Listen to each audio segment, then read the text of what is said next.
Hello दोस्तों, solution by PJ में आप सबका स्वागत है। आज है आपके लिए फिजिक्स यानी कि भौतिकी के टॉप 10 प्रश्न। तो देखिए आज के सेशन में क्या है, कुछ खास क्वेश्चन। तो स्टार्ट करते हैं। हमारा पहला क्वेश्चन है कि हैलोजन लैंप का तंतु किस मिश्र धातु से निर्मित होता है। तो यहाँ हैलोजन लैंप का तंतु का क्या पूछा गया है कि मिश्र धातु यानी किसका किसका कॉम्बिनेशन से ये निर्मित होता है। तो इसके पहले और भी जान लेते हैं कुछ का कि कौन किससे निर्मित होता है। तो आपसे क्वेश्चन पूछ लिया जाता है कि प्रतिदीप्त बल में कौन सी गैस होती है। तो प्रतिदीप्त बल में कौन सी गैस होती है, तो पारा प्लस नियॉन होता है। तो क्वेश्चन कैसे रहेगा कि प्रतिदीप्त बल में कौन सी गैस भरी होती है, तो कौन सी गैस, पारा और नियॉन का कॉम्बिनेशन होता है। उसी तरह टंगस्टन से क्या क्वेश्चन बनता है कि विद्युत बल्ब का तंतु किसका बना होता है। ये क्वेश्चन काफ़ी रिपीटेड क्वेश्चन है। तो विद्युत बल्ब का जो तंतु बना होता है वो टंगस्टन से बना होता है। उसी तरह पूछ लिया जाता है कि समान ट्यूबलाइट में कौन सा गैस होता है। समान ट्यूबलाइट में गैस कौन सा होता है, तो वो होता है आर्गन प्लस 12 वाष्प का कॉम्बिनेशन होता है, जो कि समान ट्यूबलाइट में पाया जाता है। और हैलोजन लैंप का तंतु किससे बना होता है, तो टंगस्टन और सोडियम का कॉम्बिनेशन से बना होता है। और इसको स्टार मार्क कर लीजिएगा, ये 2024 के एग्ज़ाम में पूछा गया है टीचर वाले में, और इसके पहले भी ये बहुत सारे एग्ज़ाम में पूछा जा चुका है। अब बढ़ते हैं दूसरे क्वेश्चन की ओर। हमारा दूसरा क्वेश्चन है कि एक एंगस्ट्रॉम का मान कितना होता है। तो यहाँ आपसे मान पूछ लिया गया है, और इस तरह से जो भी संबंधित प्रश्न है फिजिक्स का आपको टॉपिक वाइज संडे स्पेशल में पूरा करवाया गया है। तो आप लोग उस वीडियो को भी ज़रूर देख लीजिएगा। और अगर अभी तक हमारे चैनल को आपने सब्सक्राइब नहीं किया है तो चैनल को सब्सक्राइब भी कर लीजिएगा, बेल आइकन पे भी क्लिक कर लीजिएगा, क्योंकि आपको इस चैनल के माध्यम से ट्रिक्स, टॉपिक वाइज और टॉप 10 MCQ डेली सेशन कराया जाता है। तो आप किसी भी एग्ज़ाम की तैयारी कर रहे होंगे तो आपके लिए ये सब सेशन हेल्पफुल होने वाला है। अब बात करते हैं हमारे दूसरे क्वेश्चन की, जिसमें मान पूछ लिया गया है। और ये मान किसका पूछा गया है, तो एक एंगस्ट्रॉम का मान। तो उसी तरह पूछ लिया जाता है कि एक माइक्रो का मान कितना होता है। और ये सब सारा चीज़ आपको हम टॉपिक वाइज में डिटेल से बताए हैं, ट्रिक से याद भी करवाए हैं। तो एक माइक्रो का मान कितना हो जाता है, 10⁻⁻6 मीटर। उसी तरह एक नैनो का मान कितना हो जाता है, पूछ लिया जाएगा कि एक नैनोमीटर का कितना होता है, तो 10⁻⁹ मीटर। उसी तरह पूछ लिया जाता है कि एक बैरल बराबर कितना लीटर होता है, तो एक बैरल बराबर 159 लीटर।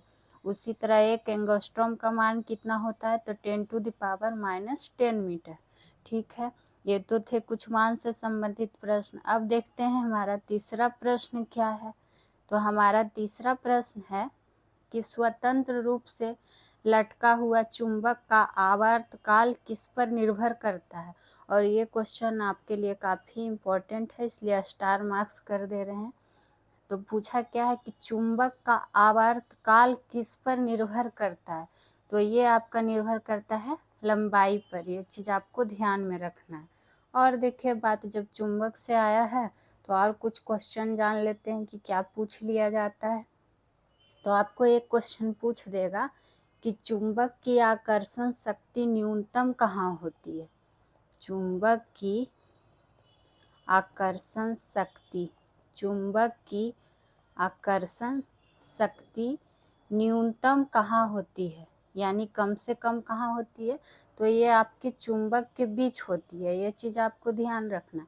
और अगर आपसे पूछ दे कि चुंबक की आकर्षण शक्ति अधिकतम कब होती है, तो अधिकतम होती है दोनों किनारों पे। और बात करें अगर आपसे पूछे कि चुंबकीय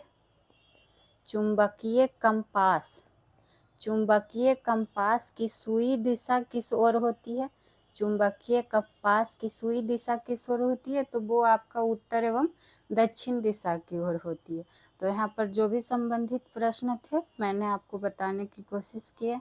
आशा करते हैं आप लोगों को समझ में आएगा। अब देखते हैं हमारा चौथा क्वेश्चन, जो कि है गैसों का दाब मापने में किस उपकरण का प्रयोग किया जाता है। तो यह कुछ उपकरण से संबंधित प्रश्न आ गया। तो देखिए यहाँ गैस का पूछा है, तो पहले जान लेते हैं कि फैदोमीटर से क्या मापा जाता है। तो फैदोमीटर से समुद्र या फिर नदी का क्या माप लिया जाता है, गहराई माप लिया जाता है। तो ये हो गया फैदोमीटर। बात करते हैं कैरेटोमीटर। तो कैरेट से क्या कहते हैं कि सोना खरीदते हैं, बोलते हैं ना कि शुद्ध सोना कितने कैरेट का होता है। तो सोने की शुद्धता मापने में किस उपकरण का प्रयोग किया जाता है, तो सोने की शुद्धता मापने में कैरेटोमीटर का प्रयोग किया जाता है। बात करते हैं बैरोमीटर की। तो इससे तो वायुमंडलीय दबाव मापा जाता है। क्या मापा जाता है, वायुमंडलीय दबाव। और मैनोमीटर बच गया, जो कि गैसों का दाब मापने में प्रयोग होता है। तो ये थे कुछ उपकरण जिसको आप लोग को ध्यान में रखना है। और आप लोग भी साथ ही साथ नोट्स बनाते जाइएगा। आपके पास भी एक क्वेश्चन, अच्छे क्वेश्चन का कलेक्शन तैयार हो जाएगा। तो आप लोग प्लीज़ इस चैनल को सब्सक्राइब ज़रूर कीजिए, शेयर कीजिए, लाइक कीजिए। आप किसी भी एग्ज़ाम की अगर तैयारी कर रहे होंगे तो आपके लिए ये सेशन हेल्पफुल रहने वाला है। और आपको यहाँ सारा सुविधा दिया जाएगा, प्रैक्टिस भी कराया जा रहा है, आपको सारा सब्जेक्ट का टॉप 10 प्रश्न भी करवाया जा रहा है, टॉपिक वाइज भी पढ़ाया जा रहा है, ट्रिक भी दिया जा रहा है। तो प्लीज़ ज़रूर जुड़िए। अब आइए पाँचवें क्वेश्चन की ओर। क्या है पाँचवा क्वेश्चन, कलपक्कम परमाणु ऊर्जा केंद्र किस राज्य में स्थित है। तो ये कुछ साइंस टेक का क्वेश्चन आ गया। तो ये है किस राज्य में पूछा गया है, कलपक्कम। इसको ध्यान में थोड़ा नाम रख लीजिएगा, क्योंकि काफ़ी बार पूछा जा चुका है। तो जब बात आएगी कलपक्कम परमाणु ऊर्जा केंद्र की, तो ये तमिलनाडु में है। फिर उसी तरह आपसे पूछ लिया जाता है कि भाभा परमाणु अनुसंधान संस्थान, भाभा परमाणु अनुसंधान संस्थान कहाँ है। तो ये आपका महाराष्ट्र में है। महाराष्ट्र में कहाँ, तो ट्रॉम्बे में। ये सब काफ़ी रिपीटेड क्वेश्चन है, इसलिए स्टार मार्क कर दिए आपको। बात करते हैं कर्नाटक की। तो यहाँ क्या है, तो कर्नाटक के बेंगलुरु में। कहाँ, कर्नाटक के बेंगलुरु में क्या है, रमन अनुसंधान केंद्र है। रमन अनुसंधान केंद्र है। सीवी रमन का आप लोग नाम सुने हैं ना, तो वही रमन अनुसंधान केंद्र उन्हीं के नाम पे है। और कहाँ है, तो बेंगलुरु में है। और आपको पता ही है उनको भौतिकी में नोबेल प्राइज प्राप्त हो चुका है, इसलिए ये इम्पोर्टेंट है। बात करते हैं नई दिल्ली में क्या है। तो यहाँ आपका है राष्ट्रीय भौतिक प्रयोगशाला, यानी कि लेबोरेटरी होता है, प्रयोगशाला, जो हमारा कहाँ है, नई दिल्ली में है। और राष्ट्रीय भौतिक प्रयोगशाला है। तो अब बढ़ते हैं छठे क्वेश्चन की ओर, जो क्या है देखते हैं। इनमें से कौन सा यंत्र प्रकाश का पूर्ण आंतरिक परावर्तन सिद्धांत पर कार्य करता है। तो यहाँ आपको यंत्र दिया गया है और पूछ लिया गया है कि कौन सा सिद्धांत पर कार्य करता है। तो यहाँ देखिए क्वेश्चन में दिया हुआ है कि प्रकाश का पूर्ण आंतरिक परावर्तन सिद्धांत है, लेकिन इस सिद्धांत पर कौन सा यंत्र काम करता है। तो इस सिद्धांत पर जो यंत्र काम करता है वो है प्रकाशिक तंतु यंत्र। और उसी तरह आपसे अगर पूछ ले कि नाभिकीय रिएक्टर यंत्र जो है ये किस सिद्धांत पर काम करता है, तो ये किस सिद्धांत पर काम करता है, ये आपका काम करता है नियंत्रित नाभिकीय विखंडन सिद्धांत। जैसा क्वेश्चन वैसा सॉल्यूशन आपको यहाँ मिलेगा, ताकि आपको कोई कन्फ्यूजन ना हो। तो ये देखिए यहाँ सिद्धांत और यंत्र से संबंधित है, तो सारा ऑप्शन भी वैसा ही।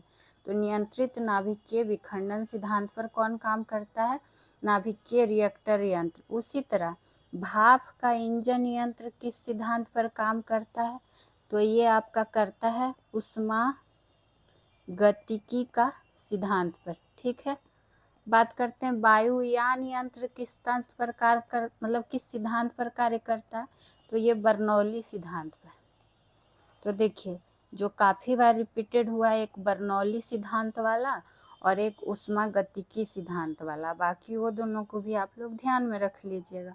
यहाँ आपको एकदम इम्पॉर्टेंट टाइप का क्वेश्चन कलेक्शन करके दिया जाता है, तो जो कि आपके लिए काफ़ी हेल्पफुल होगा। अब आते हैं 7वें क्वेश्चन की ओर। हमारा 7वां क्वेश्चन है कि लेंस की क्षमता की इकाई क्या है। कुछ इम्पोर्टेंट है जिसका इकाई बार बार पूछ लिया जाता है। तो यहाँ लेंस की क्षमता का पूछा गया है। पहले जानते हैं ध्वनि की क्षमता का क्या है इकाई, तो ये है ध्वनि की क्षमता का इकाई क्या है, डेसिबल, या ध्वनि को डेसिबल में मापा जाता है। और लेंस की क्षमता का हो जाता है डायोप्टर। उसी तरह डॉप्सन, तो ये ओजोन परत की मोटाई, ओजोन परत की मोटाई मापने की इकाई है। ठीक है, मोटाई मापने की इकाई क्या है, डॉप्सन। एंगस्ट्रम किसकी इकाई है, तो एंगस्ट्रम है तरंगदैर्घ्य की किसकी इकाई है, एंगस्ट्रॉम। और एक एंगस्ट्रॉम का मान कितना होता है, अभी हम लोगों ने जाना कि 10⁻⁻10 मीटर होता है। ठीक है, अब आते हैं क्वेश्चन नंबर 8 की ओर, जो है कि परावैंगनी किरण का खोजकर्ता, कुछ खोजकर्ता हैं जिनका पूछ लिया गया है। तो यहाँ परावैंगनी किरण का खोजकर्ता है जो कौन है, तो ये हैं आपके जोहान रिटर। कौन रिटर, जोहान रिटर। उसी तरह अगर आपसे पूछ ले कि हाँ गामा किरण के खोजकर्ता कौन है, गामा किरण का खोजकर्ता कौन है, तो कौन हो जाएंगे, हेनरी बेकुरल। और न्यूटन किसका है, तो न्यूटन हो जाते हैं दृश्य किरण का। और आप लोग बोलिए, बताइएगा इस कमेंट सेक्शन में, इस आपसे एक प्रश्न है कि राउंड जॉन किसके खोज करता है। आपको हम पहले के सेशन में बता चुके हैं, तो आप लोग से संबंधित प्रश्न है कि राउंड जॉन किसके खोज करता है, आप लोग आंसर कीजिएगा। अब बढ़ते हैं 9वें क्वेश्चन की ओर, जो कि काफ़ी इम्पोर्टेंट है, तो इसको स्टार मार्क कर लीजिएगा। हमारा 9वां क्वेश्चन है कि जब आर्द्रता बढ़ेगी तब ध्वनि के वेग पर क्या प्रभाव पड़ेगा। तो जब ऐसा क्वेश्चन है कि आर्द्रता बढ़ रहा है तो ध्वनि के वेग पर क्या प्रभाव पड़ेगा, तो सिंपल सी बात है कि जब आर्द्रता बढ़ेगी तो ध्वनि का वेग भी बढ़ेगा। और अगर यही पूछ दे कि जब आर्द्रता घटेगी, यहाँ तो बढ़ेगी पूछा गया है, जो जब पूछ दे कि आर्द्रता घटेगी तो क्या होगा ध्वनि के वेग पर, तो जब आर्द्रता घटेगी तो ध्वनि का वेग भी घटेगा। यानी कि सीधा सीधी याद रखना है कि आर्द्रता बढ़ेगा तब ध्वनि का वेग भी बढ़ेगा, और अगर आर्द्रता घटेगा तो ध्वनि का वेग भी घटेगा। लेकिन अगर यही आपसे क्वेश्चन पूछ दे कि दाब के घटने या बढ़ने से, दाब कह रहा है ना कि आर्द्रता बढ़ेगी, तो दाब के घटने या बढ़ने से ध्वनि के वेग पर क्या प्रभाव पड़ेगा। ये क्वेश्चन काफ़ी बार पूछा गया है कि दाब के घटने या बढ़ने पर ध्वनि के वेग पर क्या प्रभाव पड़ेगा, तो ध्वनि के वेग पर कोई प्रभाव नहीं पड़ेगा। ये आपका देखिए ऑप्शन डी में है कि कोई प्रभाव कब नहीं पड़ेगा, तो जब दाब का घटना या बढ़ना रहेगा। ठीक है, तो वहाँ पर आपको 3 पॉइंट एकदम हर हाल में ध्यान रखना है, कंफ्यूज नहीं होना। और आप लोग जानते ही होंगे कि निर्वात में क्या होता है, ध्वनि का संचरण नहीं होता है। निर्वात में ध्वनि का संचरण नहीं होता है, ये पॉइंट भी आप लोग ध्यान रख लीजिएगा। और आप लोग नोट डाउन भी करते जाइएगा, आपका भी नोट्स तैयार हो जाएगा अच्छे प्रश्नों का कलेक्शन का। अब आते हैं आज का हमारा अंतिम और 10वां प्रश्न है कि समुद्री जल में ध्वनि की चाल मीटर प्रति सेकेंड में कितनी होती है। तो ये सब ध्यान में रखने के लिए सबसे ज़्यादा बार पूछा गया है कौन सा, तो उसको जान लेते हैं कि वायु में ध्वनि की चाल कितनी होती है। यहाँ तो आपसे समुद्री जल में पूछा गया है, लेकिन सबसे ज़्यादा क्वेश्चन रिपीट हुआ है कि वायु में ध्वनि की चाल कितनी होती है, तो जो कि होती है 332 मीटर पर सेकेंड। उसी तरह 1493 मीटर पर सेकेंड किसकी होती है, तो यह आपकी होती है सामान्य जल में ध्वनि की चाल, किसमें, सामान्य जल में। और 1533 मीटर पर सेकेंड किसका होता है ध्वनि की चाल, तो यही आपका हो जाता है समुद्री जल में। बात करते हैं 5960 मीटर पर सेकेंड किसका होता है, तो ये होता है स्टील में ध्वनि की चाल। तो ये सब आपको नोट डाउन करते जाना है। तो आज के लिए इतना ही, फिर मिलेंगे नए वीडियो में नए टॉप 10 प्रश्नों के साथ। तो आप लोग जुड़े रहिए, तब तक के लिए थैंक यू।